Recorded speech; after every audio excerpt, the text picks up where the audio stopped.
जब हम लोग कहते हैं ना ढोल ना बजाओ माह मुहर्रम पे, तो हमें यजीदी होने का लोग ताना देते हैं, ए ये यजीदी लोग हैं यजीदी। हम कहते हैं क्यों यजीदी हो गए हम? हाँ, हमारा हाल तो ये है कि हमें नासबी और खारजी अहले बैत का जिक्र सुन के हमें राबजी कहें, और आपको ढोल के लिए मना करें तो आप हमें यजीदी कहें। बहुत अच्छी बात है, आपके अपने मामलात हैं, मगर याद रखना अल्लाह की अदालत में तुम्हें भी मुंह दिखाना है और हमें भी खड़े होना है।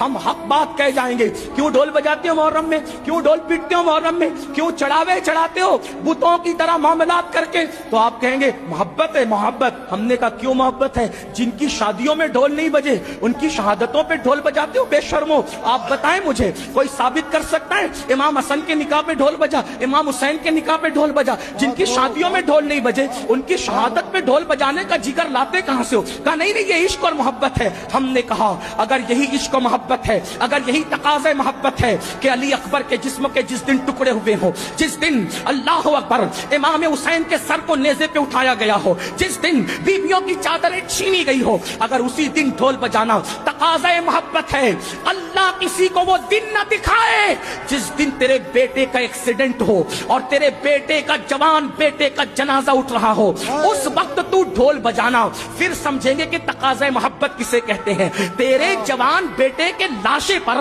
तुझे ढोल बजाने की हिम्मत नहीं होती और हम शबीए पैगंबर के जिगर के टुकड़े किए गए, उस दिन तुम ढोल बजाकर मोहब्बत की अलामत करार देते हो। शर्म नहीं आती? जरा सोचो तो सही। सुन्नियों, बदअकीदगी के रास्ते हमने उस्तवार करने की कोशिश की है। इमाम अहमद रजा की शान ये है, उन्होंने अहले सुन्नत को भी इस्लाही नजरिया पेश फरमाया और बदअकीदों को भी लगाम अता की। कम नसीबी ये है, हमने बदअकीदों के मामले में आला हजरत का मौकिफ तो पेश कर दिया, लेकिन अहले सुन्नत की इस्लाह के लिए उन्होंने जो बातें पेश की कि हमने उसकी हिम्मत की, इसलिए कि हम तो सोचते हैं फुला साहब नाराज हो जाएंगे, फुला साहब। याद रखो, कुरान कहता है वल्लाहु व रसूलुहु अहक्कु अन युर्दू, अल्लाह और उसके रसूल ज्यादा हकदार हैं कि उनको राजी किया जाए। लोग रज़्ज़ाक नहीं है, रज़्ज़ाक अल्लाह है। इसलिए सुन्नियों, मेरी कौम के जवानों, इमाम ने जो पैगाम दिया है उस दोनों को सीने से लगाओ।